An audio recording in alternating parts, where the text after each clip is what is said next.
Hello everyone, I'm Jem, and it's so weird to do like a long form podcast type video. But I wanted to do this because, well, first of all, I really enjoyed speaking at NAIDEX about the one topic that I'm really passionate about. When NAIDEX first came to me and said, we'd really like you to speak, what would you like to speak about? This was the topic that I really wanted to do, and it's actually content that I want to focus on pretty much for, you know, the future.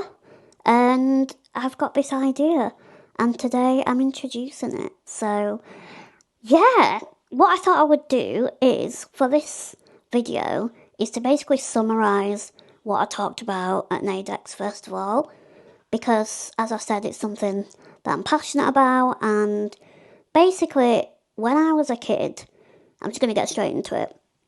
When I was a kid, I would constantly be trying to pursue my goals, but not in like a, you know, like intense way. It'd just be like, I want to be able to do this. I'm going to give it a go. And as I said at the NAIDEX talk, a really kind of prominent memory for me was this yellow jacket that I had, and I really wanted to do the zip. And I have really good memories of me and my dad just practicing trying to do the zip. And I remember the moment when I actually did it, and I was like, yes. So yeah, I feel like, being born with a rare condition where we had no idea what was going on from one day to the next. We took each day as we could. It was those little goals that really made me kind of just focus on the positive stuff. And I really don't want this to come across as like toxic positivity or, if I can do it, anyone can. Because that's not true. Like, we can all do different things. We've all got different skills. But I think for me, it would have been really helpful. Obviously, we had like a community of people with the same disability, but social media wasn't as prominent then. So if you didn't know the people, you didn't know how you would be able to do certain stuff. So I really want to be able to kind of talk about goals, how I achieved them, and yeah, just share how I do things. I'm kind of going ahead here because, right, let's just carry on with how I did the talk, and then we'll do that at the end. So, yeah, I did the yellow coat, and I talked about, having a rare condition where we didn't really know what was going on, and I ended up, going to mainstream school. Academics wasn't kind of my be all and end all. I know that's really bad to say, but it wasn't. It was literally just being happy and doing life. I loved the hustle and bustle of school. I loved the gossip. I had a really good group of friends. I think when you're a wheelchair user, I mean, for me, being the only wheelchair user for a long time at school, I really just wanted to blend in. So I've got another video about disability identity, but yeah, when I was younger, I didn't want the fuss on me. Like, I used to cry a lot if teachers made a fuss or if we had to have a meeting about my needs. Like, it was all just a lot. So, yeah, when I was about a teenager, I started to realise that I didn't really know what my life was going to look like, but I started to write a book of goals that I wanted to achieve. And for some people, it might have been like, fly across the world or whatever. Mine was literally like, get in a taxi on my own, go on a train, book a train, transfer onto the toilet independently. There were all those things that for me, they were really big goals to achieve. So as I got older, I eventually started to pursue them and achieve them one by one.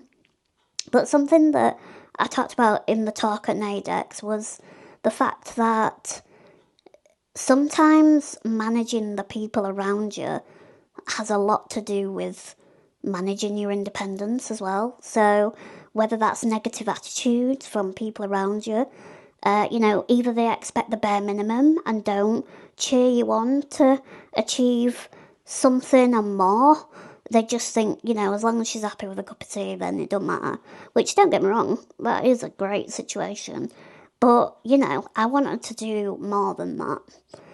And then, also managing, I'm sure my mum won't mind saying, we talk about this a lot, but, my mum went from taking care of me 24/7 and knowing exactly where I was and how to look after me to when I was a teenager and above, I wanted to start being more independent. And a lot of that was, difficult at times because we're both so close. I said, in the talk, we've got this almost magnetic connection where whatever I feel, she feels, whatever she feels, I feel. And it can definitely impact independence. But, we've been really honest with each other. I told this story the other day, but, sometimes my mum will come in and say if I've got a big trip coming up, she will be flapping for me, like, what time do you train, what time do you get in, da-da-da, and I'll just say, Mum, stop, shake it out, shake that energy out, I don't need this. So, we're really honest with each other when, we need to just dial it down a bit, figure it out, let's not panic. And yeah, I think that's been a massive reason as to why I've been able to achieve what I can achieve, because our communication is so good. Like, if it wasn't for my mum cheering me on, I wouldn't, and my dad, everybody, my dad, my brother, if it wasn't for them cheering me on, I wouldn't achieve what I am achieving. But also, I also have to remind them that I am very capable. I'm very aware of what I can and can't do, what I can try, what I probably shouldn't try, what I probably tried and shouldn't have, but I did it anyway. So, yeah, it's been interesting to navigate that, but we've talked a lot recently about how we've managed that really well, and I'm super proud of me and my family for kind of navigating that together. And I can definitely do more videos about that. I'd actually like to get my mum on at some point if she'll let me. But yeah, that's been a huge part of, achieving what I want to achieve and still working on things that I want to achieve. And then lastly, I just gave some tips around managing independence. So I'll kind of just finish it off here. But I think one thing is don't be embarrassed about the achievements that you want to achieve. If, for example, at the age of 27, I made my first cup of tea, and I'm proud of that. Like, some people might find that embarrassing. They might think, I can't tell the world that because they'll feel sorry for me, or, they might think, oh, bless her.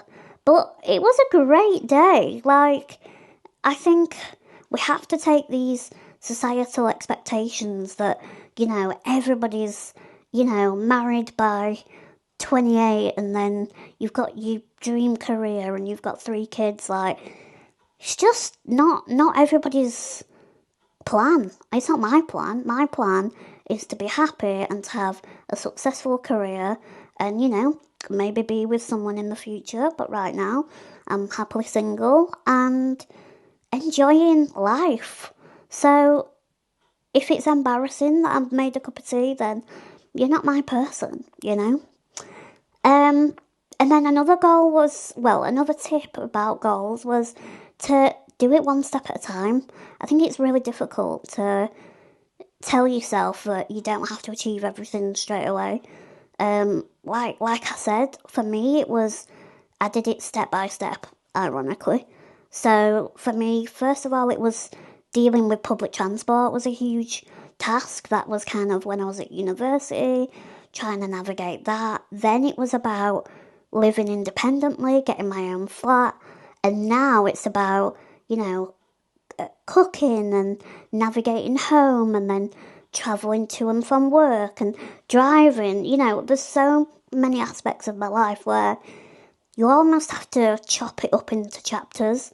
So don't pressure yourself to mix up the chapters because the story ain't gonna flow, not to be cringe, but that's how I see it anyway. So yeah, I think those are my main 2 tips around managing independence. And finally, my sort of word of advice was that I see life a little bit like snakes and ladders. So, you might be going across the board, doing really well, but then you might hit a snake and a barrier might be there and you might have to go back down board a little bit more. But, you're going to keep rolling the dice, however you say it. Keep rolling, keep moving, don't let the barriers put you down. You can have a wallow sometimes, because sometimes we just need to have a moan. But get back on the board and, just achieve what you want when you want and communicate with everybody about what you need. Is kind of the summary. I've done that really quickly of my talk. But yeah, it's just something that I'm really passionate about.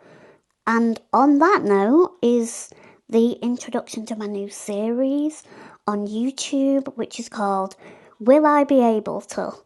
Which is a bit of a mouthful. I might have to work on that a little bit. But it's just it's kind of like the name of the book, and then there's different chapters. Each video will be a different topic anyway.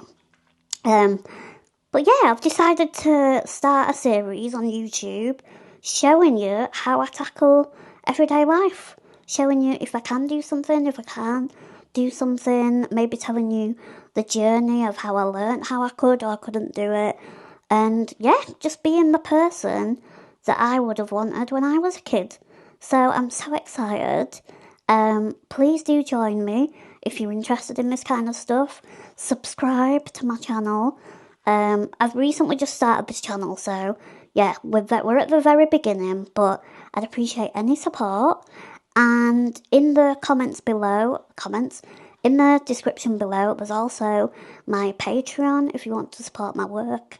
You don't have to at all, but it's there if you want to. And thank you so much. I will see you in the first episode of Will I Be Able To? Bye.